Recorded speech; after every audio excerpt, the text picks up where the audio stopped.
Gabriela Trucheir Bernal, corríjame doctora si no pronuncié bien sus apellidos, medicina de rehabilitación por la Universidad Autónoma de México, cuenta con alta especialidad de medicina electrodiagnóstico por el Instituto Nacional de Rehabilitación y actualmente es médico adscrito de la División de Rehabilitación del Hospital General Dr. Manuel Gea González.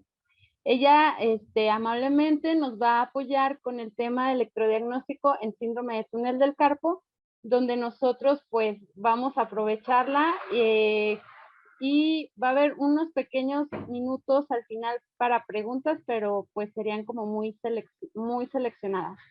Entonces, doctora Ethel, le dejo la pantalla y somos completamente, le dejo la audiencia. Sí se ve la pantalla. Perfecto. Bueno, pues buenas noches a todos. Muchas gracias como siempre por la invitación, que pues siempre es un placer poder compartir un poquito y platicar. Y bueno, espero no agarrarlo muy cansados de su jornada laboral, que siempre anda uno corriendo de arriba abajo, pero vamos a tratar de hacerlo ameno. Gracias a FEMEDIS, COMEFIR, al colegio, por permitirme participar. Y bueno, pues vamos empezando con el tema para no hacerlo más tardado. El túnel del carpo es súper importante. A lo mejor uno dice, híjole, pues otra vez el túnel del carpo, ¿no? Siempre vemos lo mismo y así.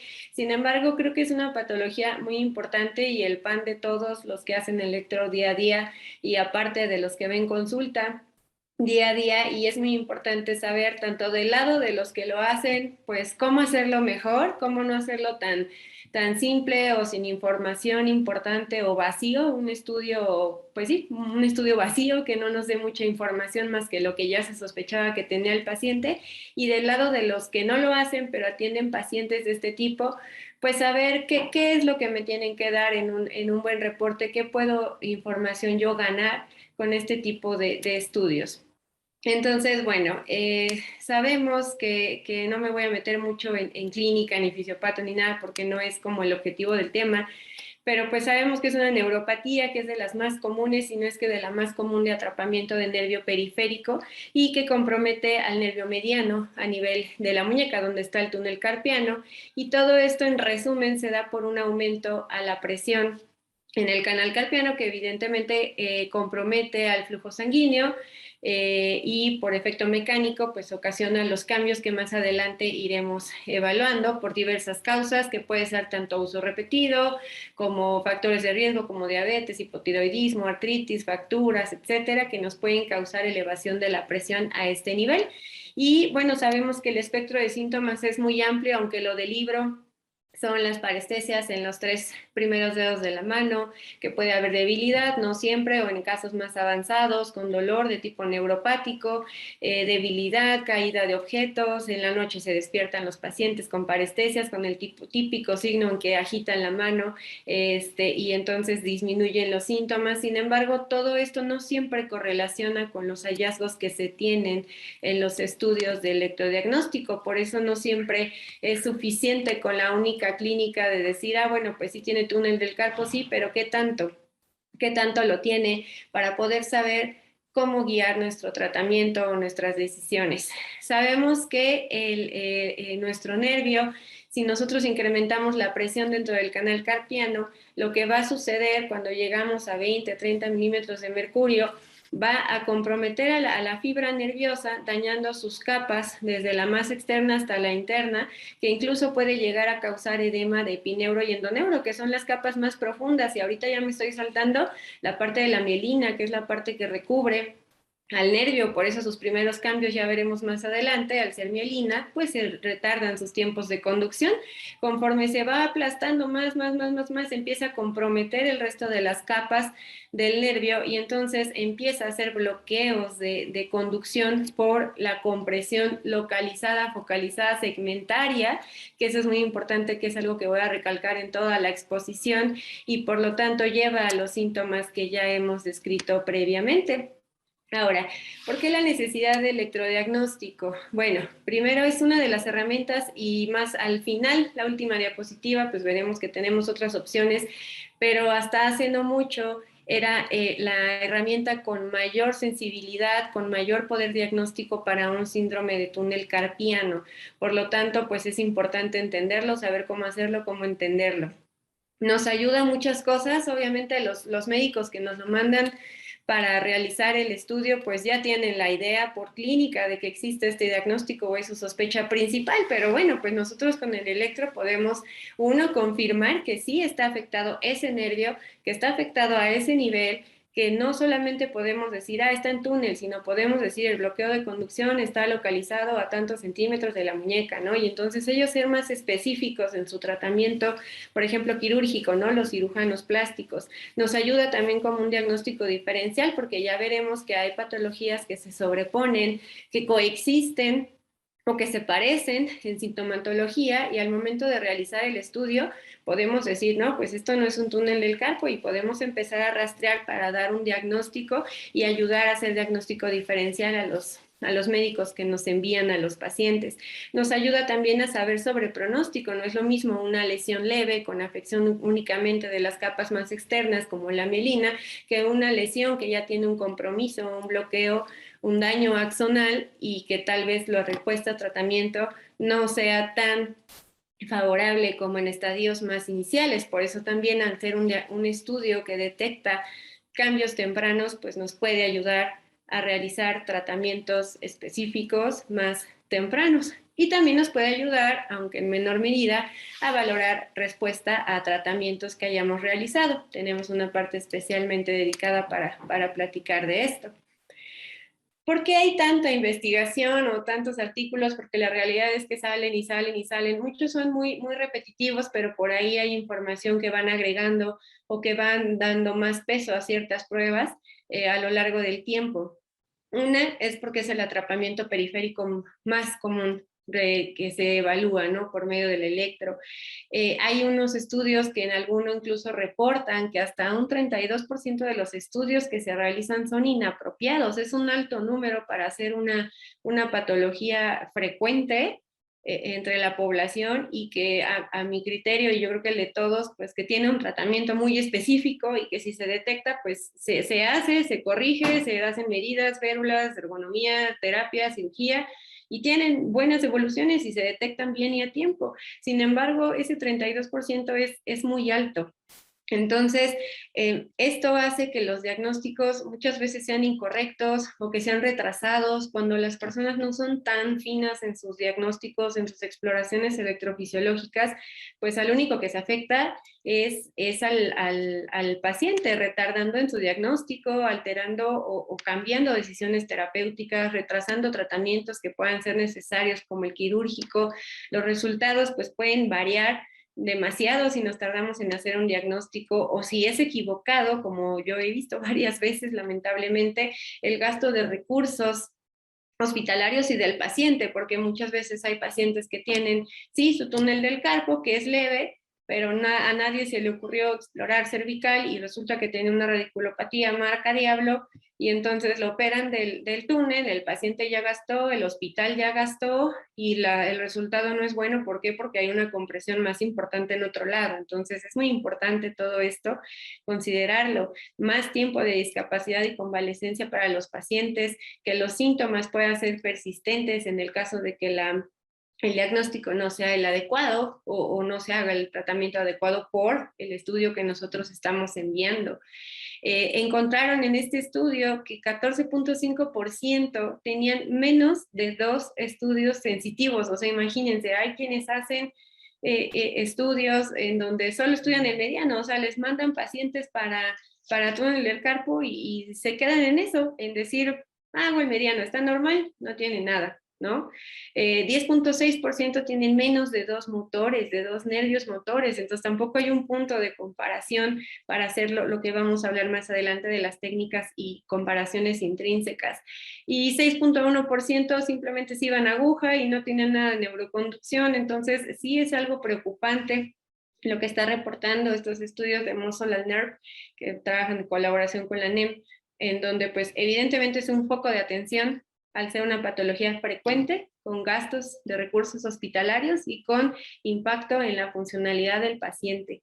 Si tenemos mejores estudios, se tienen mejores diagnósticos, mejores decisiones terapéuticas, más tiempo en aquellos pacientes que son intervenidos sin sintomatología, porque los diagnósticos son tempranos, y generamos una menor limitación funcional en los pacientes. Entonces, esa es la razón por la cual hay tanto estudio en todo esto y se hace de manera constante.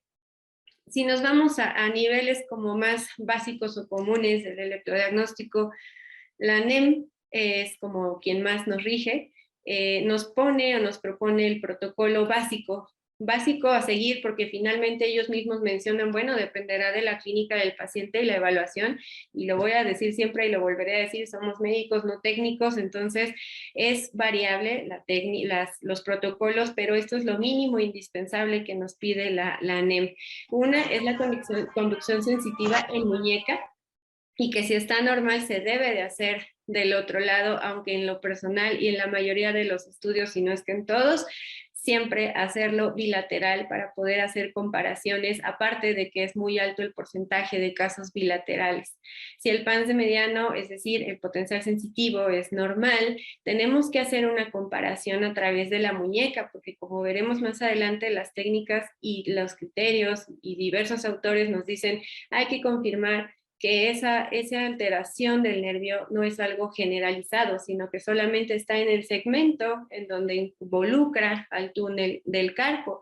Y hacer comparaciones, por eso es alarmante la parte en donde reportan que solamente hacen un nervio sensitivo, compararlo con el nervio ulnar o radial. Generalmente el ulnar es el que más se utiliza. Y como les decía, comparar segmentos, eso es como muy, muy, muy importante. Hacer el potencial de acción muscular compuesta, es decir, la conducción motora con el registro paramediano y otro nervio que generalmente de igual forma es el cubital contra el que hacemos las comparaciones, pero siempre hacerlos. Y la electromiografía, que veremos más adelante, que está como en discusión y todavía está vigente hasta el último artículo que he visto, que es ya del 2021, 2020, por ahí así, siguen discutiendo si sí hacerla o no, pero vamos a platicar contras y pros de realizarla o no más adelante. Es nuestro gol estándar hasta el momento, con una sensibilidad del 70% y especificidad del 82% y valores predictivos positivo o negativo del 19 y 98% respectivamente. Ahora, como les platicaba hace ratito, pues el protocolo sí nos está marcando ahí como el mínimo indispensable, y a lo mejor está bien como residentes, a lo mejor cuando estamos ahí aprendiendo, pues nos aprendemos ese orden y lo hacemos así dentro de nuestra práctica clínica, pero yo siempre, e incluso a los residentes que han estado conmigo, al principio sí les enseño las técnicas básicas y todo, pero conforme las van dominando y van entendiendo qué es lo que van encontrando, entonces hay que avanzar un poquito más en darles y darnos todos nosotros más herramientas para poder ir variando nuestro protocolo, no por lucirnos ni por presumir ni nada, sino para poder realmente evidenciar la afección presente o ausente en el túnel del carpo y la ausencia o presencia de alguna otra enfermedad concomitante. Entonces, estos métodos o los protocolos pueden variar por muchas razones, desde la clínica del paciente, que pueda tener mixto, a lo mejor con datos cervicales, afección en reflejos, pero que también tiene TINEL, que también tiene cervicalgia, pero tiene las parestesias. Entonces podemos variarlo por sospecha clínica, podemos variarlo por el grado de severidad. Ahí viene, por ejemplo, el tema de la aguja, en donde casos leves, en donde únicamente está afectado en neuroconducción el componente de la mielina, y que puede no tener afección axonal, pues vaya, el valor que adquiere la aguja ya no es tanto como cuando vemos una degeneración axonal en nuestras respuestas, o condiciones agregadas, ¿no? A mí me pasa muchísimo, yo creo que a todos nosotros, pues cuántos pacientes no llegan con sospecha de túnel, pero son diabéticos, les pregunta uno y tienen 15 años de diabetes, para colmo están más controlados y también tienen parestesias en el otro lado y en los pies y bla, bla, bla. Y entonces ahí nos hace ir cambiando nuestro protocolo para poder realizar un abordaje real, completo, seguro y confiable para emitir un diagnóstico con la suficiente seguridad.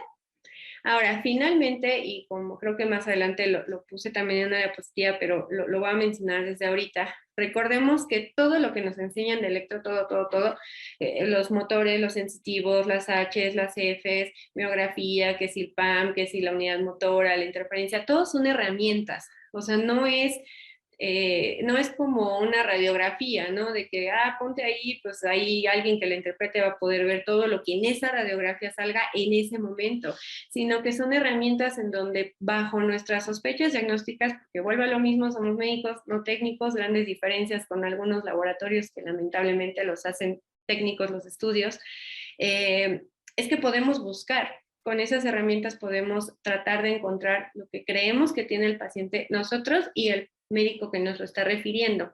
Siempre hay que resolver la pregunta del médico que nos lo está refiriendo.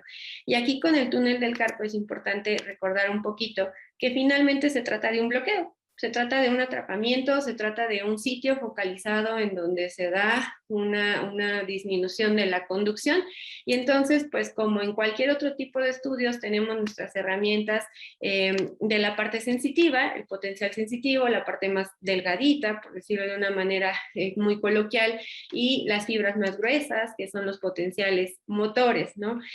Sabemos que les medimos la latencia, es decir, el tiempo que tarda en llegar la señal desde el estímulo hasta el inicio de la respuesta, el tamaño, que es la amplitud y que nos representa la cantidad de axones que tiene una fibra nerviosa, mientras que la latencia nos mide tiempos, por lo tanto nos mide la mielina, la capa más externa de nuestro nervio, y el axón que va por aquí es lo que nos representa la amplitud y su velocidad de conducción, es decir, cuánto hay de un punto a otro en cuanto a velocidad para poder evidenciar que en un punto en particular se está alentando o afectando una respuesta, así como también la morfología. En una parte normal su morfología va a ser completamente sin alteraciones, pero si en un punto se nos está atorando algún tipo de respuesta, algún tipo de conducción, esta respuesta puede cambiar, puede hacerse amplia, puede hacerse dispersa, desorganizada y entonces hablarnos de una alteración. Finalmente, vuelvo a lo mismo y resumo, es un bloqueo.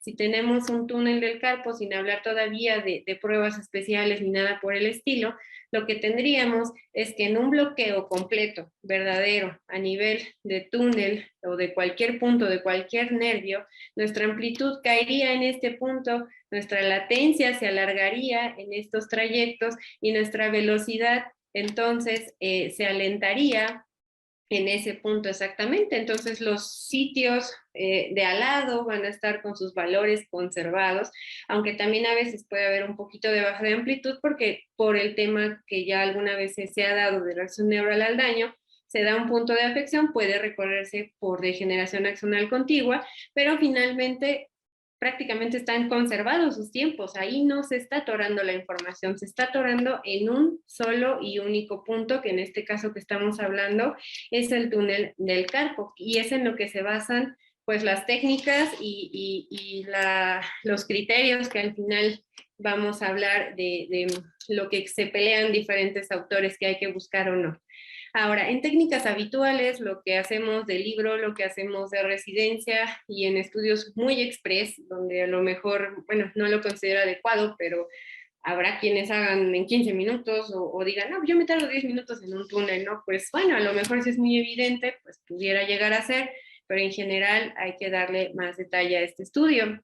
De manera, con técnicas normales, habíamos comentado, estudiamos la respuesta sensitiva, me voy primero de nuestro lado derecho de la pantalla, en donde evaluamos con las técnicas ya convencionales conocidas la respuesta sensitiva del mediano y del lunar, y donde del libro tendríamos que tener la latencia del nervio mediano prolongada. Si recordamos los valores de Lisa, que es el libro como que todos tomamos casi como base, tenemos 3.4 más menos 0.25, lo cual nos da 3.65, 3.7 para dejarlo en general, aunque muchas veces, así como en la residencia, nos dicen más de 4, más de 4, más de 4, pero eso ya es como prolongado, ya es bastante. Entonces, hay que tomar en cuenta los valores, aunque no de manera absolutista, como más adelante mencionaré. Del libro, esta latencia tendría que estar prolongada en la conducción sensitiva y pudiera tener la amplitud disminuida o discretamente disminuida. En cambio, el lunar que es un nervio que lo estamos usando como comparativo, pues del libro vuelvo a lo mismo, de residencia, nuestro cubital tendría que estar normalito, dentro de parámetros normales, abajo 3.7, arriba de 10 su amplitud, y estaría perfecto. Y si todavía nos saliera más bonito y de libro, como quisiéramos que siempre nos salieran todos los estudios, de igual forma, nuestro nervio mediano, bajo lo convencional, en donde hacemos registro en muñeca y en codo, generalmente es como el que hacemos de manera cotidiana, tendríamos que la latencia a nivel de la muñeca, que es donde está el túnel, estaría prolongado y de igual forma su amplitud podría estar disminuida o no, dependiendo del grado de severidad, mientras que el cubital mantendría todos sus valores dentro de la normalidad. Para el mediano motor sí tenemos como un límite superior en 4 milisegundos, en 5 de amplitud.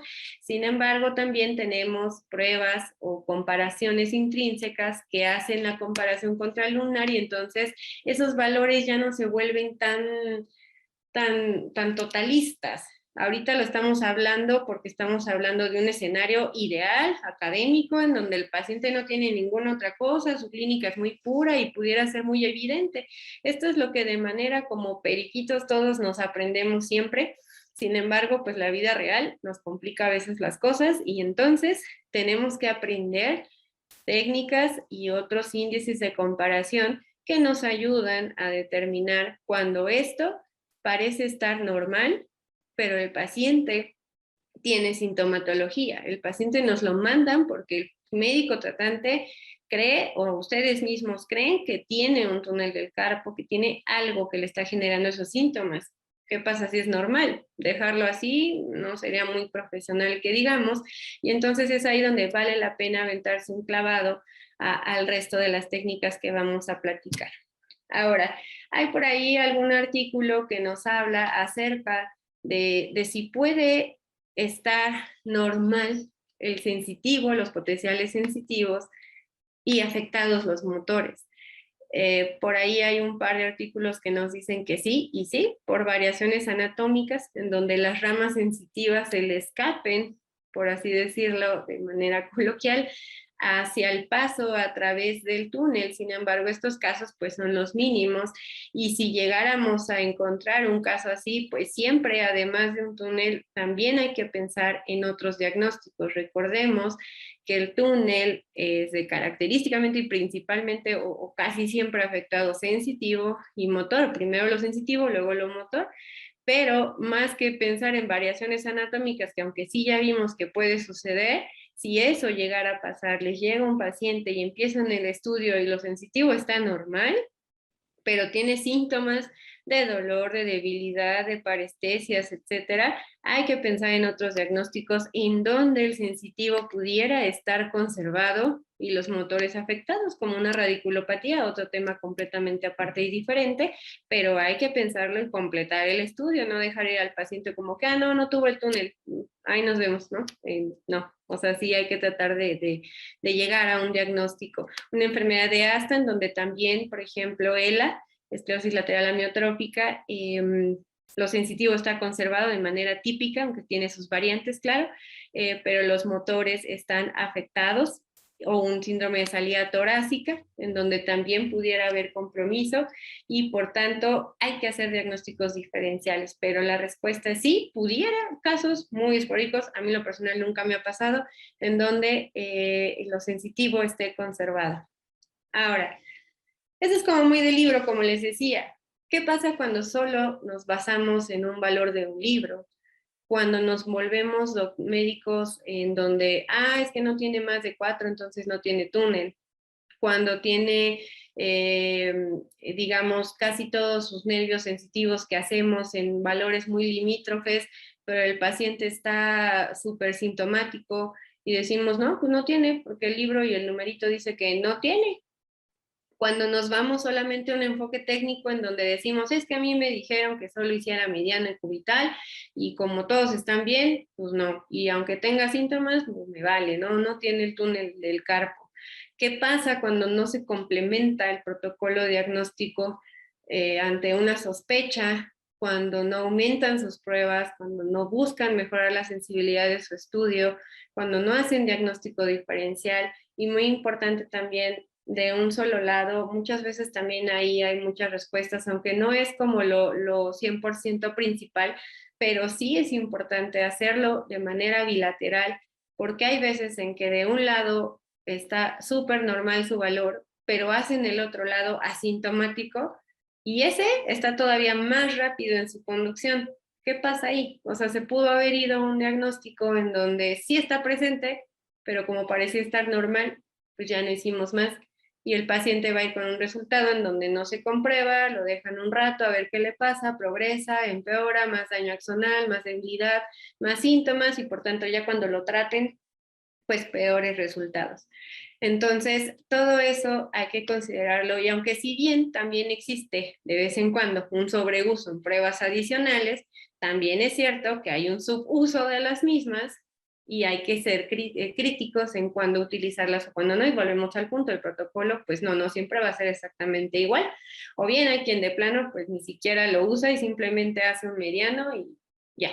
Entonces, eso hay que grabárnoslo en la mente, que hay que ser muy juiciosos y muy críticos y profesionales y recordar que tenemos herramientas, pacientes y no protocolos únicos.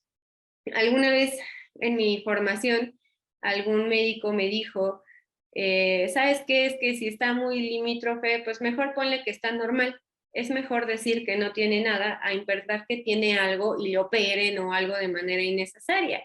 Y yo en ese momento dije, no, pues sí, sí tiene razón, porque pues si no, ¿qué tal que lo operan y ni tenía nada y nosotros ya poniéndole ahí?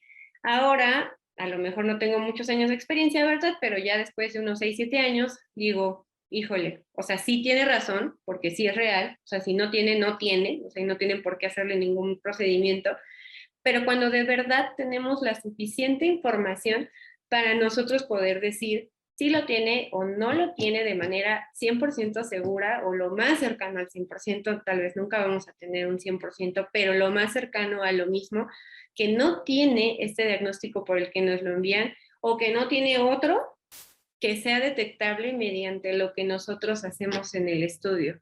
Ahí es adecuado donde pues ni modo, o sea, no tiene nada. Y eso sí hay que ponerlo, o sea, pues normal o no se evidencia.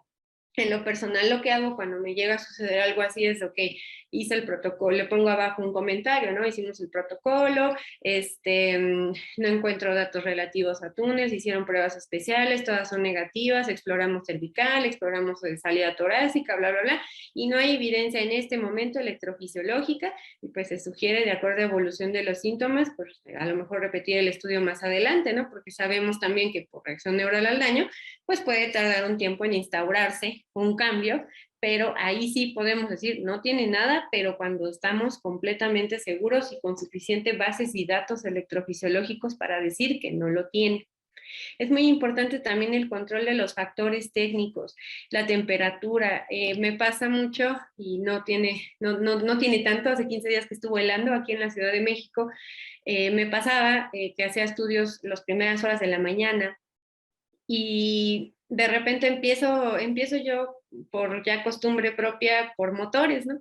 Y pues ahí más o menos, ahí iban saliendo. De repente me paso a los sensitivos y todos empiezan a salir prolongados. O sea, hago el mediano y dije, ah, ya lo tengo. Tenía como 5 de latencia, o sea, ya muy largo, ¿no? Dije, ah, perfecto, ya tengo el diagnóstico, ya no voy a tener que hacer tantas pruebas especiales, ya está. Pero de repente hago el radial, que es un nervio un poquito más rápido, y también como 4.5. Hago el cubital y 5 y yo, oiga, ¿es diabético? No, pues no.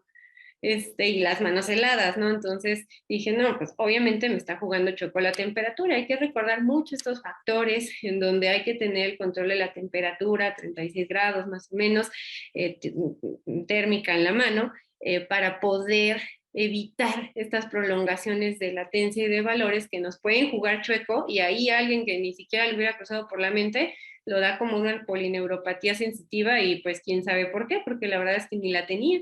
La puse un ratito con una compresita, con toallita y todo, regulé temperatura y sin problema. Se normalizaron todos menos el mediano, que sí mejoró un poco, pero no se normalizó porque sí tenía la evidencia electrofisiológica de túnel. Ahora, es importante, como les decía, no irse solo con las estandarizaciones, sino hacer comparaciones en las técnicas que vamos a ver más adelante, comparaciones contralaterales, diagnóstico diferencial y tener un juicio, no ser médicos de protocolos únicos. Ahora, vamos a empezar a hablar de las pruebas existentes, que si conocemos las básicas es un poco sencillas entenderlas, y la verdad es que hablando de tiempo, de gasto de recursos médicos, materiales, digo, hablando ya un poquito más como administrativamente, la realidad es que no quita tanto tiempo más cuando uno las hace de manera rutinaria y te acostumbras a esa velocidad, a esa puntualidad de ir por lo que buscas. No, no es tampoco que les vaya a incrementar una hora más por estar haciendo esto. La realidad es que no, vale la pena invertir unos minutos más para poder fundamentar bien nuestro diagnóstico. Entonces tenemos de primera instancia, me voy a ir primero con la parte de pruebas sensitivas, que son de comparaciones ipsilaterales, que son comparaciones intrínsecas, que así se les llama, en donde vamos a comparar dos nervios o dos segmentos. En este caso, esta es muy importante porque son dos segmentos, es el mismo nervio, nervio mediano, con nuestra colocación como la técnica habitual, con electrodo de anillo en el segundo dedo en este caso, y medido primero a 7 centímetros un estímulo que es en media palma, y a 14 centímetros, como la técnica habitual nos dice, sobre muñeca. Entonces, ¿qué es lo que nos va a dar esto? Cuando nosotros metemos la distancia en nuestro equipo, en donde ya nos da la velocidad de conducción de manera automática, o bien, acuérdense, velocidad es igual a distancia sobre tiempo, sería la diferencia de la latencia proximal con la distal entre la distancia. Si alguno no les da su equipo solito, pues podrían sacarla así, pero bueno, los equipos lo dan generalmente solo. Nos va a dar una velocidad de conducción en donde podríamos evidenciar, aparte de que si la latencia en la muñeca nos sale prolongada a nuestros valores que conocemos, 3.7 como ya mencionamos, la disminución de la velocidad en este segmento. Quiere decir que en este punto está disminuido, como les decía, es un bloqueo, y si ese bloqueo no es un pseudo bloqueo, sino es un bloqueo verdadero, aparte de todo, nuestra amplitud va a estar disminuida un 50% entre estos dos puntos. Y además de la velocidad, podemos tener una diferencia de latencia entre el punto de media palma y el punto de muñeca mayor a 0.5 milisegundos. Entonces, por poner un ejemplo, si aquí en la muñeca nos sale que tenemos 3. Vamos a poner 8, que sería muy limítrofe, podríamos tener que en nuestra palma tengamos 2.9, por poner un ejemplo. Claramente, podríamos decir, casi lo paso como normal, pero ¿qué pasa cuando hago media palma? Me doy cuenta que tiene más de 0.5 milisegundos de diferencia, y entonces quiere decir que ahí hay un retraso de la conducción segmentaria en ese segmento. Esta es una prueba ipsilateral que involucra al nervio mediano. Otra prueba de manera ipsilateral que podemos utilizar es en donde comparamos, como les decía, siempre tenemos que hacer mínimo otro sensitivo, mediano contra cubital, en donde hacemos, es con técnica ortodrómica. Si se dan cuenta, aquí no estamos usando como en lo habitual los electrodos de anillo. El ortodrómico quiere decir que vamos en el sentido normal, es decir, nuestra sensibilidad va de afuera hacia adentro, y entonces nuestros electrodos los colocamos sobre el trayecto de mediano, justo donde estimulamos, como si estuviéramos normales, entre palma al mayor, palma al menor, y en el cubital, igual en el borde cubital de la muñeca, ahí se coloca la barra para captar. Ahora vamos a captar sobre el trayecto de los nervios y vamos a estimular a nivel de media palma, para nervio mediano entre segundo y tercer metacarpiano, y para nervio cubital entre cuarto y quinto metacarpiano a nivel de media palma, ambos con 8 centímetros de distancia, para dar nuestro estímulo hacia nuestro electrodo de registro. Obtenemos las respuestas bioeléctricas, y entonces, si nosotros estamos evaluando dos nervios de la mano en la misma distancia, a la misma altura, no tendrían por qué estar funcionando a velocidades diferentes, excepto si uno estuviera comprometido o atrapado. Y es entonces que nos dicen que en los cortes de sensibilidad de los estudios, una diferencia significativa entre las latencias de un lado y de otro es de 0.3 a 0.4 milisegundos. Si encontramos esto, pues es bastante probable que tengamos ahí ese retardo en nuestro nervio mediano y lo estamos evidenciando, ¿de acuerdo? Ahora, otra que podemos realizar son la comparación del nervio mediano contra el radial. Esto en el primer dedo sabemos que comparten inervación en la cara dorsal para radial, en la cara ventral para mediano, y entonces hacemos lo mismo, electrodos de anillo a 10 centímetros para ambos hacia proximal y misma base. Tendrían que funcionar igual. Si hay una diferencia de más de 0.5 milisegundos, entonces tenemos también hay evidencia de ese retardo, esa lentitud en la conducción de nuestro nervio mediano.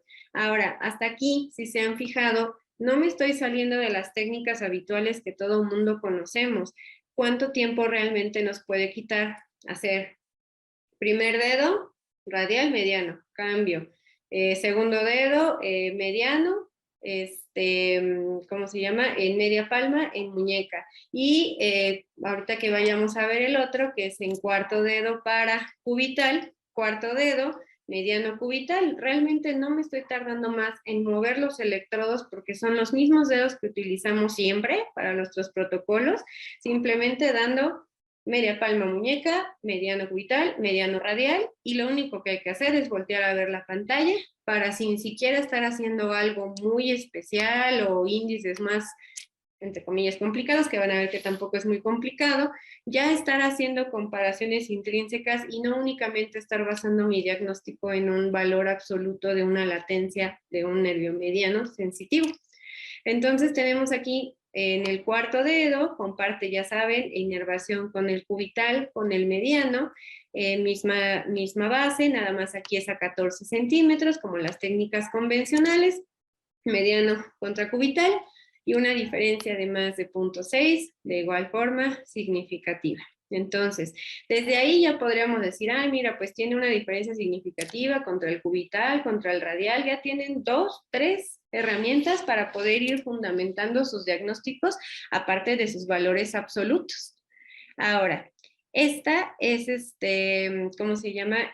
Digamos, también bajo nuestras técnicas normales de mediano contra cubital, pero ya no en el territorio compartido del cuarto dedo, sino bajo nuestras técnicas habituales del segundo dedo contra el quinto dedo, que son las que normalmente hacemos, a 14 centímetros el estímulo, y entonces más de 0.5 significativo. Vuelvo a lo mismo, no es nada fuera de lo que hacemos normalmente, lo único es hacer la cuenta de la diferencia entre los tres. Estos son ejemplos de los gráficos y como también siempre les digo a quienes están conmigo ahí en el consultorio es, aparte de los números, hasta muy visual. O sea, ustedes voltean y, por ejemplo, aquí para el cuarto dedo cubital contra mediano, vemos que la respuesta tarda más. O sea, si vemos la línea aquí en el eje horizontal, vemos que su latencia pico cae mucho después que la que está cayendo para el cubital y hasta visualmente ya se va uno acostumbrando a ese equipo en el barrido que tenga de tiempo, decir, obviamente ahí está alterado, volteas a ver el número y dice significativo, significativo, significativo y vas sumando herramientas para justificar tu diagnóstico. Esto es simplemente gráfico, visual, lo que acabamos de platicar en las diapositivas anteriores. Ahora, otra prueba, que a lo mejor esta sí les puede quitar un poquito más de tiempo, pero vale mucho la pena y sobre todo si quienes piden el estudio son médicos de especialidades o con posibilidad de manejo quirúrgico, aunque en general yo recomiendo hacerlo con todos porque nunca sabemos pues, qué va a necesitar el paciente y hay que darle todas las herramientas, pero en mi caso, por ejemplo, que estoy aquí en el GEA, esta cirugía plástica reconstructiva, esta ortopedia, que hacen muchísimas cirugías de liberación de túnel carpiano. Y entonces, pues no es lo mismo decir, ah, sí, doc, sí, tiene su túnel. Pues sí, ya lo sabía, ¿no? O sea, tiene la clínica, tiene todo.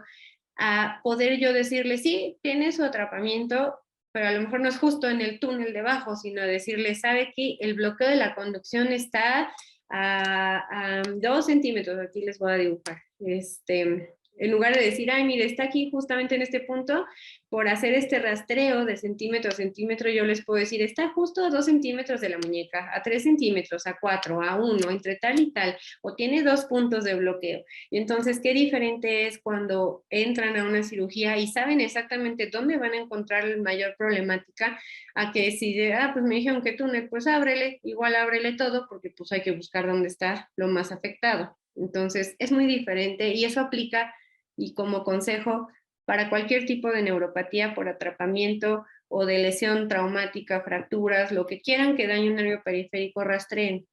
Rastreen dónde está la afección porque le cambian el panorama.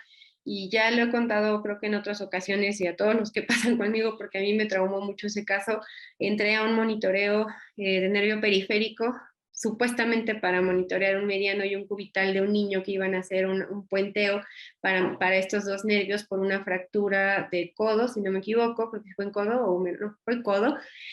Y entonces yo entro a la cirugía, yo no hice el estudio previo, y pues supuestamente el estudio mencionaba que tenía lesión del mediano y del cubital. El paciente lo abrieron, o sea, literal, abrieron toda una gran raja de un niño de 8 años, o sea, casi todo su antebrazo y codo. Cuando yo veo el estudio que me lo pudieron conseguir, dije, no estoy tan segura que el mediano esté bien hecho porque las gráficas estaban horribles, estaban mal medidas, no decía nada, realmente no decía nada. Clínicamente me enseñaron los videos que tenían del pequeño antes de la cirugía moviendo la mano. Clínicamente no tenía nada afectado el mediano, solo el cubital. Y no decía nada más el estudio. Abren, hacen esa abertura gigante y empiezan a explorar y ven al nervio mediano perfecto. En el monitoreo empezamos a hacer conducción segmentaria directo en el nervio mediano y pues obviamente estaba perfectísimo. Hacemos cubital a nivel proximal y estaba perfecto. Cuando decía ahí solo decía hay lesión de cubital, nunca decía dónde. Y pues así normal, normal, normal, normal, hasta que dijeron pues vamos a abrir más abajo, ¿no? Abren más abajo y hasta visualmente y con el monitoreo ahí se encontró ahí el bloqueo exacto de la conducción en el cubital. Pero eso era detectable desde afuera. Eso no se tenía que haber encontrado abriéndole todo el brazo y rastreando la conducción con el monitoreo, con el potencial de acción de nervio. Eso se tuvo que haber dicho antes. Entonces es muy diferente cuando hay una lesión y ustedes hacen este tipo de pruebas en donde lo que consiste, en el caso del túnel del carpo, es en hacer un marcaje centímetro a centímetro antes y después de su paso a través del túnel del carpo para poder evidenciar cambios en el tiempo de conducción. Bueno, es lo mismo, son bloqueos. Entonces, cambio de más de 0.5 entre un punto a otro es significativo y eso aplica, les digo, para cualquier nervio que ustedes quieran ir rastreando. Entonces, por ejemplo, aquí si nosotros vemos nuestra gráfica, esto sería como algo normal en donde no hay más de 0.5 de diferencia entre los inicios, o si marcamos en caso de que sea este es un sensitivo, la latencia pico, no hay más de 0.5 entre un punto y otro. ¿Qué pasa? Por ejemplo, en este de aquí, en esta línea, espero si estén viendo mi rayita, que es la cuarta de abajo hacia arriba, y con la tercera de abajo hacia arriba. Si nosotros tuviéramos aquí nuestra gradación y tuviéramos ya el valor absoluto desplegado en números, esta parte de aquí está desfasada. Seguramente viene marcado en el artículo que por el barrido que utilizan tiene más de 0.5 de ese punto al otro. Entonces sabemos que si estamos midiendo, no sé, por ejemplo, que fuera esta misma gráfica es 1, 2, 3, en este punto es exactamente donde está la afectación, donde está ese retardo de la conducción y eso lo podemos reportar y ser muy específicos en nuestro reporte y no solamente decir, sí, tenía lo que usted creía. ¿Ok? Ahora también tenemos la parte motora, que si bien no son tantos como en los sensitivos, también existen. Me regreso un poquito al otro. Les digo, realmente no necesitan más tiempo, son los mismos toques que siempre damos, solo hay que compararlos. Ahora, motores. Tenemos bajo también lo normal de nuestra técnica del mediano captando en el abductor corto y nuestra técnica para el cubital captando en el ABD del quinto, a 8 centímetros cada uno, como nuestras técnicas normales nos los dicen. En el mismo lado, una diferencia de uno, hay variaciones entre diferentes artículos, por eso dejo las dos siempre, porque hay quienes dicen que con más de 1.2 y que con más de 1.8, obviamente entre mayor sea la diferencia, mayor la sensibilidad de nuestro estudio, pero en este rango de valores de diferencia entre un nervio y otro, se considera como una prolongación de la latencia, aunque por ejemplo, el mediano tuviera, por poner un ejemplo, 3.9, que está por abajo de los 4, y que alguien absolutista diría, no tiene nada, no tiene túnel. Pero entonces hacen el cubital y le tienen un cubital muy bonito y entonces le salen 2.7. Ya hay esa diferencia significativa y entonces hay que poner atención en ese nervio mediano y no darlo por normal, aunque parezca estar normal bajo valores absolutos de libro y de tablitas.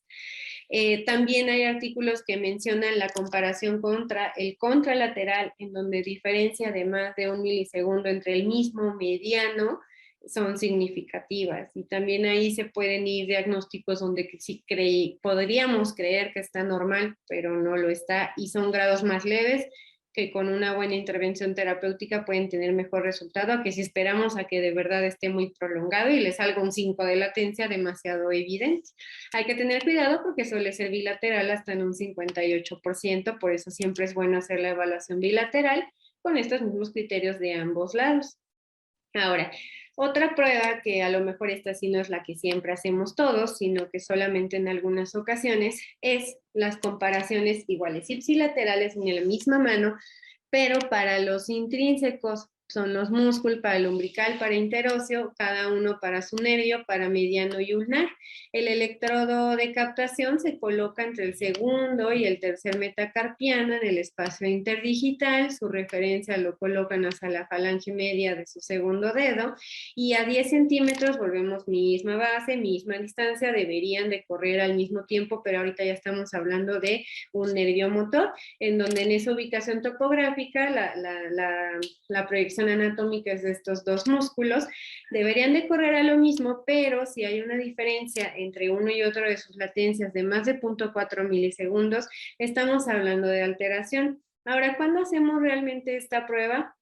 Esto es de utilidad principalmente porque ahí sí, pues no vale tanto la pena hacerla. Si sí tenemos una respuesta en el mediano, en el abductor con nuestra técnica normal, pues no hay por qué estar ahí sí, pues más tiempo y todo en esta, sino que cuando no hay una respuesta en el abductor corto del pulgar, vale la pena tratar de evidenciar y no solamente decir, es que ya tiene degeneración axonal del 100% y está muy mal, y a lo mejor no hay un bloqueo, no hay un retardo y es por una polineuroaxonal, por ponerles un ejemplo, evidenciarlo con este tipo de pruebas, en donde como son los últimos músculos o en afectarse porque son más distales, son los que nos pueden quedar al final para poder evaluarlos. Aquí tenemos, por ejemplo, una gráfica en donde corren de manera normal al mismo tiempo de latencia uno y otro, y cuando hay una prolongación de su latencia, diferencia entre uno y otro, que es aquí muy evidente, les digo hasta visual, o sea, dónde está iniciando la latencia motora del mediano contra el cubital, pero también en números tenemos una evidente prolongación. Esta es una respuesta captada a nivel de interóseos. Entonces, cuando no se tenga respuesta en el abductor y tengamos la sospecha y querramos evidenciar ese retardo de la conducción, tenemos esa opción de esta prueba agregada motora. Esta es una tablita, si gustan, yo tengo ahí los artículos, viene en uno en donde incluso vienen todos los dibujitos que les puse de las técnicas y muy sencilla su descripción, la verdad es que está muy bonito. Donde vienen igual el resumen de las diferencias significativas para cada una de estas pruebas. Es un resumen de las mismas, quien guste, al final ahí pongo mi correo, me pueden mandar y así yo nada más voy reenviando el artículo si así lo desean. Ahora, hay un famoso índice, el índice de Robinson, en donde es como que todo el mundo dice, ay no, el índice de Robinson, ¿qué es eso? ¿Cómo se hace? Está muy difícil, no voy a poder. Y a los residentes me ha tocado verles la cara cuando les digo, vamos a hacer el índice. ¿Cómo? O sea, como si fuera algo muy, muy complicado. La realidad es que ya lo mencionamos, dentro de todo lo que ya mencionamos ahorita de las técnicas, solamente les voy a señalar cuáles son los que se utilizan, porque así como les digo, con solo voltear a ver a la pantalla y ver estas diferencias de números entre un nervio y otro, lo mismo es hacer un par de restas y sumas y entonces obtener este índice. El índice de Robinson lo que nos dice es que junta más información de diferentes nervios sensitivos, es un índice sensitivo, por eso también se llama índice sensorial combinado, en donde suma tres diferencias de latencias, la suma para generar un valor. Y cuando esa diferencia, ahorita vamos a hacer un ejercicio, supera 0.9 milisegundos, tiene una sensibilidad para decir que tenemos esa afección en túnel del carpo paramediano del 83% y especificidad del 95%. Cuando tomamos un valor de corte de 1.1, estamos hablando de tener una especificidad hasta del 100%. Entonces, cuando hay dudas diagnósticas, cuando hay algo muy leve, algo no tan palpable, tan evidente de que como de libro, como se los escribí al principio, lo podemos utilizar. ¿Cuáles usamos? Ya mencionamos la técnica ortodrómica, aquella en donde colocamos los electrodos de superficie sobre el trayecto de los nervios y la estimulación en media palma, cubital contra mediano. Tenemos también la técnica del cuarto dedo, donde comparten cubital y mediano, y la técnica del radial, que compara radial contra mediano, todo en territorios compartidos. Entonces, lo único que hacemos es las respuestas que ya tenemos, vamos a sacar sus valores con este ejercicio. Entonces, supongamos, primera técnica, que nos salga una latencia de 3.9 en mediano, que ya está bajo límites de libro, de valores, ya está prolongada. Sin embargo, alguien pudiera decir, pues le doy chance porque no está arriba de 4, pero bueno, vamos a comprobar con otro tipo de pruebas como el índice, que sí de verdad estamos teniendo algo prolongado. Hacemos el cubital y tiene 3.5, que está en valores completamente normales. Hacemos la diferencia, la resta, tenemos una diferencia de 0.4 milisegundos. Después, esto lo vamos a sumar a la diferencia de la siguiente técnica, no importa el orden, recuerden, de los factores no altera el producto, en este caso, en el cuarto dedo para cubital contra mediano. Hacemos nuestra técnica, mismo ejemplo, supongamos que obtenemos 3.9 de latencia para el mediano, 3.4 para el cubital, hacemos nuestra resta, y entonces aquí nos da una diferencia de 0.5 milisegundos, y eso lo vamos a sumar contra la última, en donde es el que nos falta el radial, en donde podríamos tener, por ejemplo, para el radial 3.2 milisegundos contra 3.7. Aquí si se dan cuenta, este podría pasar como un valor normal, por eso lo puse así, y decir, no, pues el mediano está muy bien si lo tomamos en el primer dedo. Hacemos la diferencia, 0.5 milisegundos, y si sumamos estas tres diferencias, entonces tenemos nuestro valor, que en este caso nos da 1.4 milisegundos, en donde si lo comparamos con nuestro punto de corte que dijimos hace rato, de arriba de 1.1, evidentemente estamos teniendo una lentificación de nuestra respuesta. Y volvemos a esta grafiquita que les puse al principio, bueno, no al principio, en la de las técnicas, en donde son los tres que utilizamos para nuestro índice de Robinson. Entonces, si nosotros mecanizamos en nuestro protocolo habitual, pues hacer estas conducciones mediano cubital, mediano radial, mediano cubital en ortodrómico, tenemos todo en uno. Tenemos las comparaciones de uno contra otro de manera individual, y aparte, si es necesario, la suma de las diferencias para evidenciar el índice de Robinson. Entonces, son diferentes pruebas que podemos tener. Hay quienes describen pruebas dinámicas. Estos son artículos desde hace 1000 años, del 90 y tantos, pero también hay unos como para el 2010, 2011, en donde describen pruebas dinámicas. Es decir, hay pacientes, alguna vez ya me pasó y fue súper leve, y la verdad es que yo sí me atrevía en el reporte a poner, ¿sabe qué? O sea, sí logré evidenciarlo, pero ya casi teniendo la imposición con Fallen en esta posición durante 5 minutos, y pues la verdad es que hasta en personas sanas se puede alterar. pero tenía la clínica, ¿no? Pero pues bueno, lo pudimos evidenciar y decirles algo muy leve, no considero que vaya en correlación con los síntomas, pero son los hallazgos, ¿no? Las pruebas dinámicas consisten justamente en provocar, así como la F dinámica para salida torácica y para piriforme y bla, bla, bla, lo mismo aquí, pasar desde una presión normal o ya previamente aumentada por un túnel carpiano a provocar la flexión forzada y sostenida de la mano con la posición como la prueba de Fallen, para incrementar esa presión hasta 90 milímetros de mercurio. No la vamos a medir, pero bueno, vamos a estar con la posición forzada y eso tendría que evidenciar la lentificación de la neuroconducción de nuestro nervio mediano por la compresión y por disminución del flujo sanguíneo. Se dice que una prolongación de más de 0.5 milisegundos nos pudiera resultar la evidencia de esa afección. Sin embargo, estas pruebas no son muy sensibles, tienen resultados controversiales, tienen mucho menos sensibilidad que cualquier otra de las pruebas que hayamos mencionado y hay valores muy cambiantes entre el tiempo que deben de estar en flexión y la verdad es que es muy inestable. Es simplemente algo que pudieran intentar como a modo de observación o de evidenciar un poco más, pero no para basar su diagnóstico, porque aparte también se puede llegar a alterar en sanos, entonces no es confiable al todo. Ahora, la miografía es, como les decía, un tema que está como en controversia. Hay quienes dicen sí hacerla, hay quienes dicen no. Y generalmente lo que se llega a hacer en cuanto a puro túnel, si nos vamos contra puro túnel, abductor corto, primer interóseo dorsal y pronado redondo, con la finalidad de, uno, comparar la conservación de otro nervio de inervación, el ulnar, contra niveles, es decir, si es un túnel no tendría por qué estar afectado aquí el pronado redondo si la afección está aquí, mientras que el abductor corto está afectado. Los videos son de los datos de denervación que encontramos en las lesiones y son los más comunes de encontrar, las fibrilaciones, las ondas positivas que pudimos ver ahorita en la reproducción.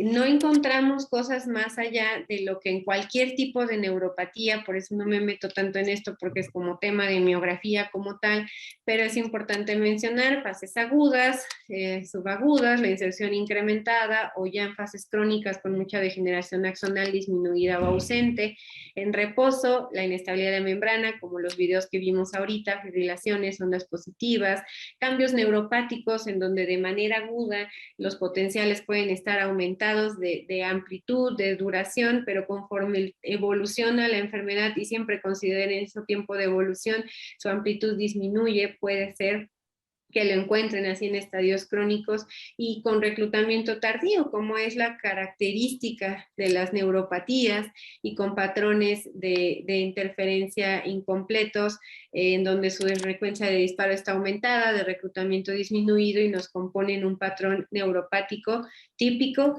como cualquier otra neuropatía, y el chiste es encontrar los sitios anatómicos y determinar por topografía dónde sí está alterado, dónde no. En este caso, dónde debería de estar, pues en el abductor corto del pulgar. Ojo, si se encuentra, por ejemplo, en pronado redondo, hay que también revisar, ese es otro atrapamiento, pero también vuelvo a lo mismo, diagnóstico diferencial, pueden hacer segmentario en codo y arriba de codo para evidenciar si no está ahí también atrapado, ya sea doble o que no sea el túnel, que sea en pronadores. Entonces hay una discusión de que si se hace o no se hace. Quienes dicen que no se hace, digamos, lo justifican y la verdad es que sí se llega a hacer así.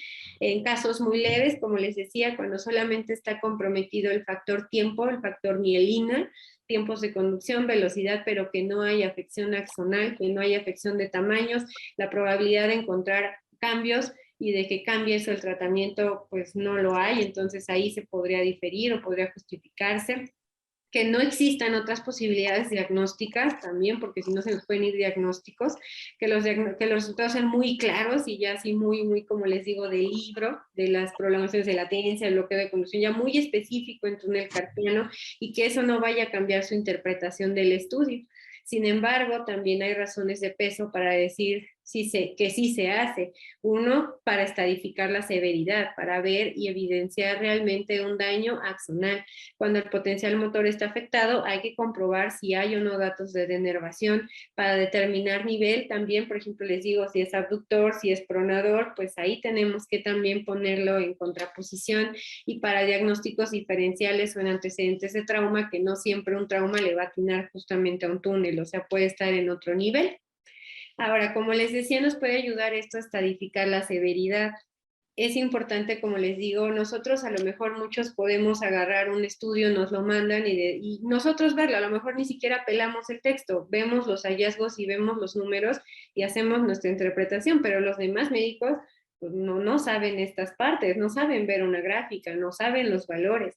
Entonces necesitamos ser específicos en decir, sí, sí tiene esto en tal lugar, a tal altura, tal tipo de lesión y de tal severidad, para que ellos puedan usarlo para sus diagnósticos y basan sus decisiones en lo que nosotros reportamos. Entonces, hay, digamos, de dos sopas para la severidad. Por un lado tenemos la parte de la clasificación que conocemos de SEDON, que es como la más común, que se utiliza en lesiones traumáticas o compresivas de nervio periférico.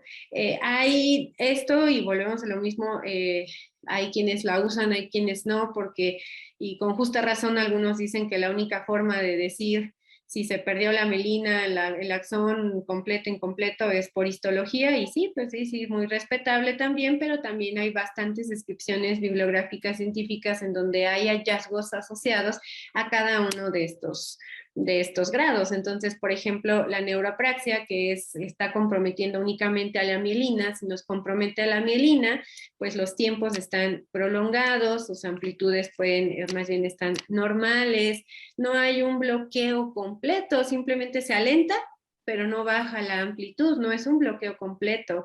Y si es que se realiza, por las razones que les menciono previamente, la electromiografía, pues no hay datos de denervación. Entonces, esos datos son compatibles para poder concluir una neuroapraxia. Para una axonosmesis, en donde ya hay un compromiso axonal, aparte de los hallazgos previamente mencionados, empezamos a tener compromiso de las amplitudes en donde están disminuidas. Ahora sí hay un bloqueo completo de la conducción en donde se alarga la latencia, se alenta la velocidad de conducción en ese segmento entre media palma y muñeca, y al momento de hacer la aguja, sí se realiza. Hay puede tener datos de denervación o al menos un patrón neuropático o incremento en la inserción.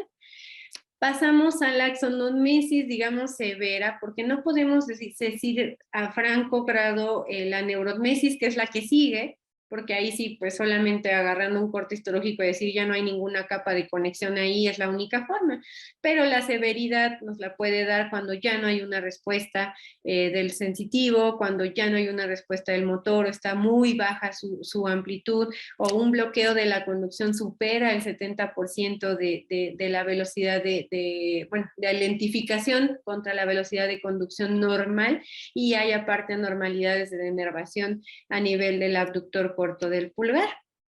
También actualmente hay otros artículos, bueno, actuales, estoy hablando 2010 para acá más o menos, hay quienes ponen que podemos poner a un agregado leve, moderado y severo, en donde se parece mucho a lo que les acabo de mencionar a la neuropraxia y axonosmesis. Los leves únicamente consideran alteraciones de tiempos de conducción, es decir, enlentecimiento y prolongaciones de la latencia. El sensitivo pudiera estar un poco afectado, más no desaparecido su potencial en cuanto a la amplitud, no hay bloqueo de conducción evidenciable, y aquí es no alterada, la electromiografía no alterada en caso de realizarla. El moderado correspondería como a la axonosmesis que les acabo de mencionar, en donde ya se afecta la amplitud, hay un bloqueo de conducción y puede haber cambios menores en la electromiografía, mientras que cuando ya hay severidad, es como les había mencionado en la axonosmesis severa, la ausencia de potenciales, bajas amplitudes, denervaciones activas, patrones neuropáticos, los bloqueos mayores del 70%, y se parecen mucho. Simplemente necesitamos nosotros poder decir, porque ese es de nuestros principales papeles en el estudio, cuánto daño hay. O sea, sí está su neuropatía, sí está en el mediano, sí está en el túnel, sí está aquí, pero es severo, es leve, es moderado, para que los médicos tratantes puedan tomar determinaciones terapéuticas adecuadas. Aparte de eso, no se les olvide que, por ejemplo, cuando ya están operados y los mandan a hacer estudios de nuevo, podemos ver si hay potenciales polifásicos y que hablen de reinervación. Podemos incluso hacer comparaciones contra el lado sano en caso de que el otro lado esté sano, de porcentaje de pérdida axonal comparado con el otro lado, porque así les damos todavía una mayor indicio o mayor información para que ellos puedan tomar su decisión, y la topografía exacta con el rastreo que les menciono. Ahora, consideraciones especiales, pues todos quisiéramos que el túnel saliera solito completamente. Ya me pasé un poquito de tiempo, pero voy unos 10 minutitos más nada más.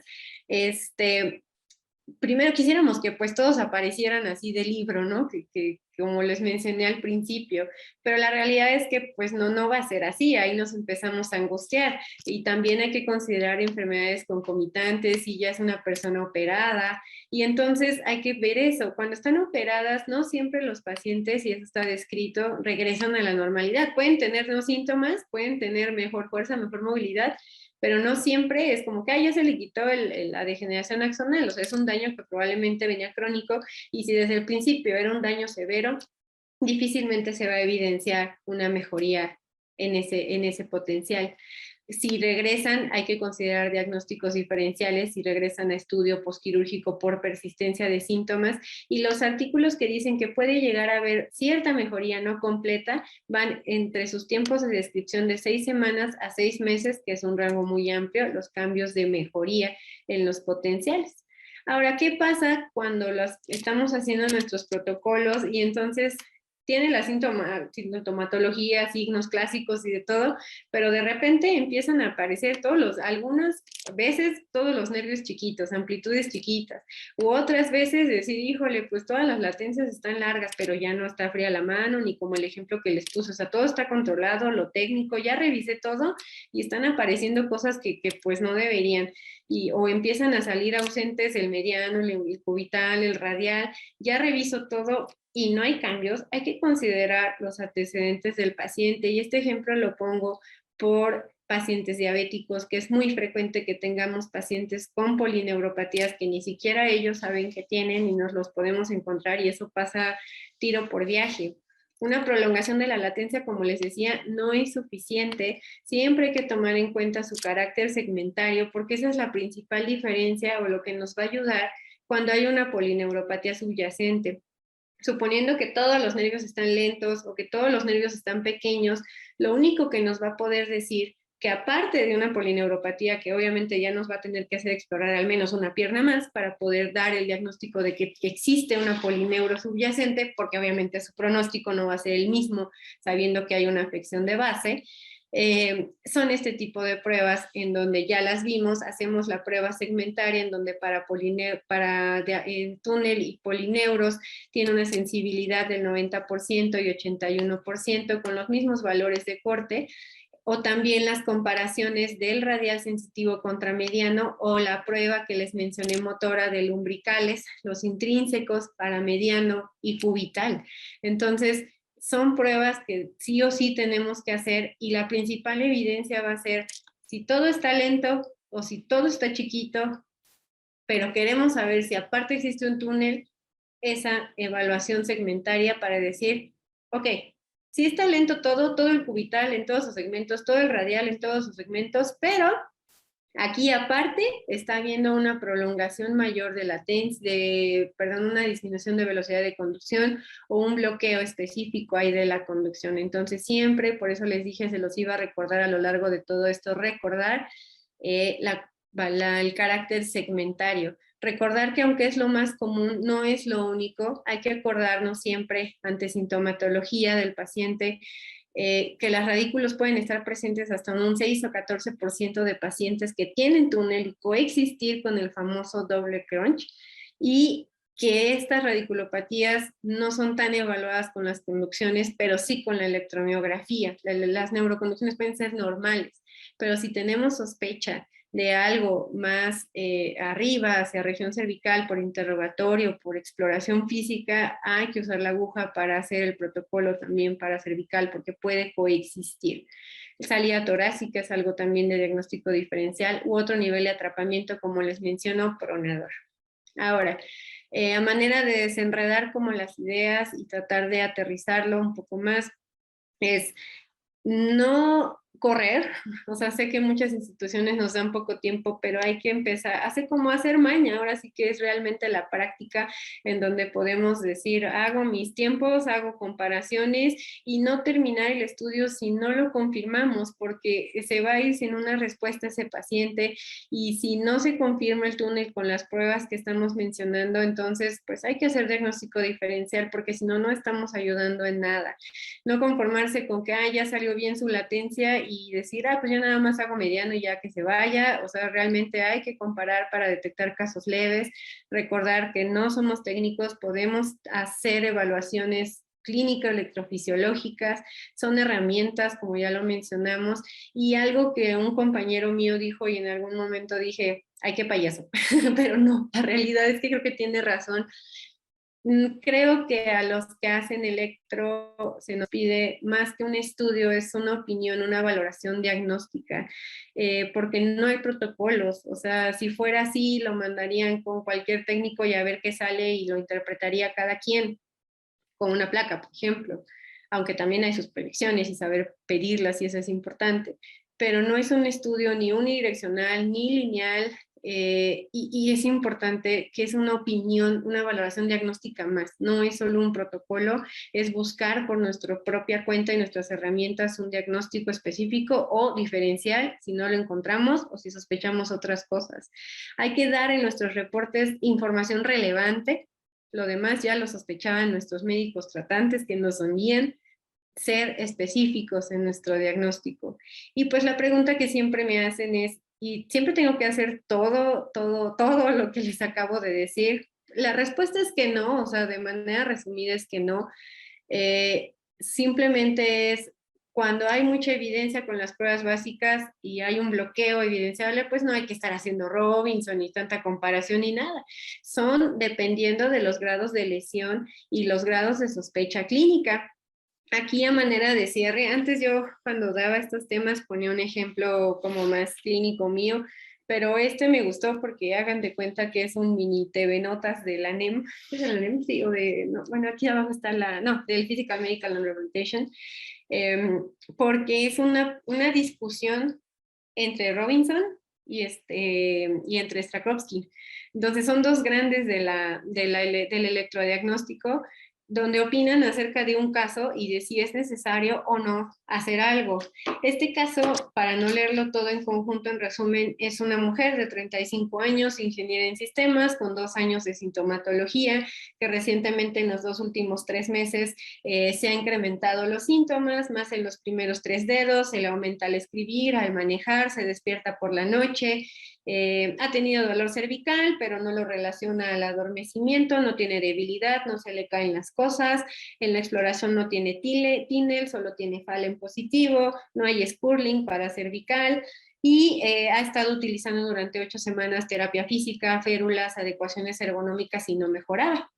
Entonces lo mandan al estudio y en la parte que nos describen del estudio nos describen la aguja normal para músculos, para radiculopatía, para vertebrales y demás, o sea, excluyen otros diagnósticos a manera de resumen, y el mediano motor, cubital motor, están normales, y los sensitivos, el único cambio que tiene ese electro es que a través de la palma, el transpalmar que dijimos con estímulo en media palma y muñeca, tiene una diferencia de 0.8 milisegundos, lo cual bajo lo que dijimos sería como positivo, como una diferencia. Entonces la pregunta aquí para ambos médicos es, ¿se hacen más cosas? ¿Se hace el índice de Robinson o no se hace? Y entonces empiezan a pelear porque deberían de leerlo, está muy divertido porque cada quien defiende su postura.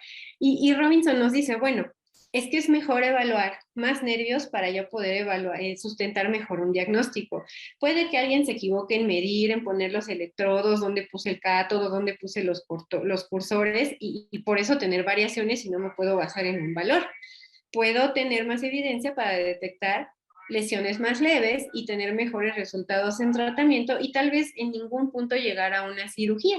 Él en resumen nos dice, entre más hagan, mejor. en esto defendiendo al índice de Robinson que él mismo desarrolló. Va Strakowski, ya ando trabándome, se defiende, ¿no? Entonces dice él, para mí no es necesario hacerlo en todos los casos, la mayoría de los casos no se necesita hacer, son molestias innecesarias para el paciente en un 95% de los casos, y no crean que lo dijo así al aire, sino que menciona en el texto que hizo una revisión de sus últimos cientos de estudios de túnel del carpo que ha hecho y determina que son muy claros los datos de sus estudios, que en un 95% ni siquiera hubiera sido necesario pensar en otro tipo de medición y que no es fácil que lleguen casos así de leves como para decir me faltan más pruebas, que son más evidentes generalmente cuando llegan. Entonces, él como que defiende que no se deben hacer más cosas. Aparte nos dice que el índice sensorial combinado únicamente considera el enlentecimiento, pero no considera el carácter segmentario que hemos mencionado. Y entonces, pues no tendría razón decir que está alentado sin poder demostrar que está focalizada esa lesión y que están como poniendo más atención en la sensibilidad de una prueba y dejando de lado la severidad, porque evidentemente no sería un caso severo de afección al nervio mediano.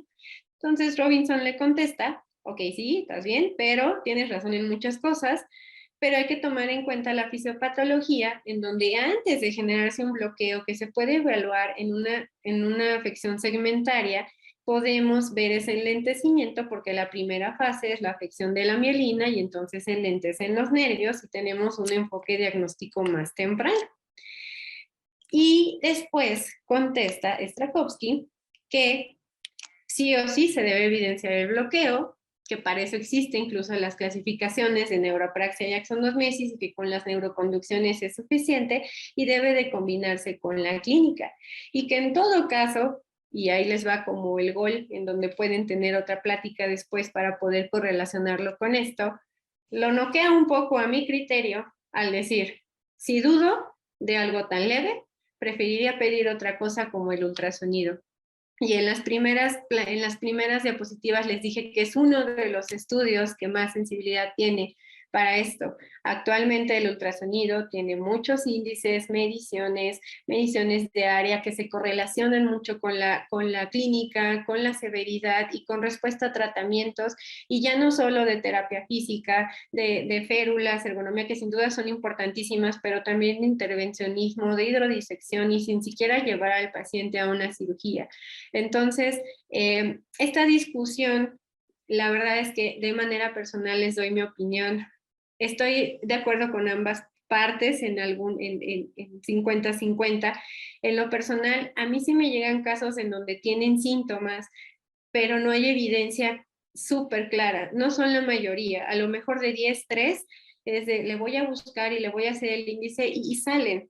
Y son estadios tempranos, en donde uno puede decirle al médico tratante, oye, sí lo tiene, pero es muy leve, lo saqué con el índice, es sola la parte sensitiva y es una neuropraxia, es inicial, o sea, está empezando, y entonces ya ellos toman sus decisiones terapéuticas. Pero también tiene razón Strakowski al decir, pues tenemos que evidenciar la parte segmentaria, porque es un criterio, a final de cuentas, si es el carácter fisiopatológico de un túnel del carpo.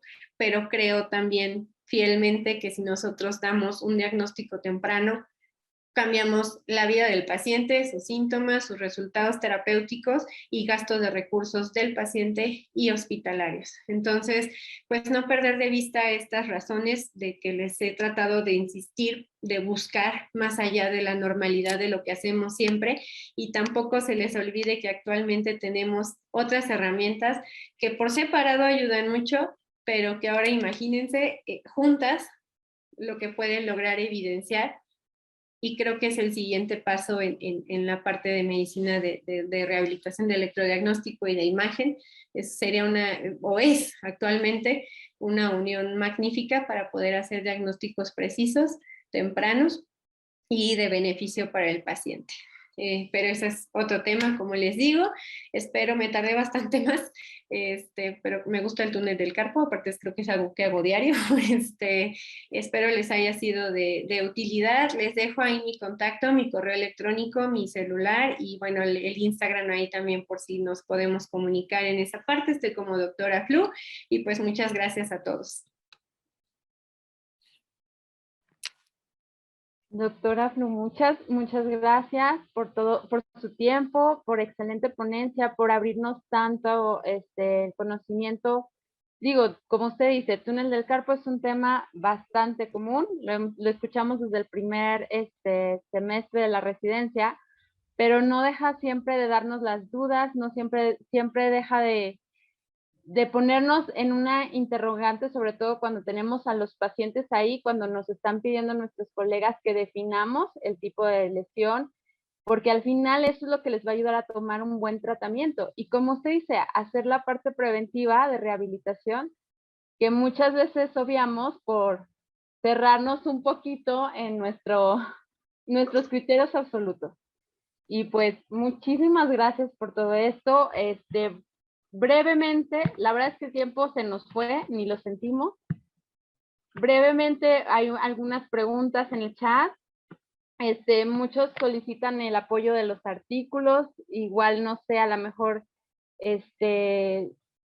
poder anotar los mails que nos pasaron y poder enviárselos, o igual que ya la contacten de manera personal con su mail. Igual usted nos comenta. Colegas, les agradezco mucho. Les comento que ustedes van a poder, ahí en el chat se hizo el link para que puedan registrar su asistencia y poder bajar su constancia de las pláticas. Doctora, ¿quiere que contestemos algunas preguntas del chat? ¿Cree que Ahorita ya le di una leidita a todo el chat, ahorita copio los mails para los que ya lo dejaron ahí, pues de una vez agarro y subo todo. La única pregunta, hay dos preguntas que detecto, aquí ya hay 10 mensajes nuevos, a ver si hay algo nuevo, pero de las dos primero que leí, una es de a qué me refiero con pseudo bloqueo, es cuando hay un bloqueo completo, aparte de la velocidad de conducción disminuida, la amplitud disminuye más de un 50% en ese cachito de donde estamos evaluando. El pseudo bloqueo nos referimos cuando solo hay ese enlentecimiento, pero no hay una caída en la amplitud.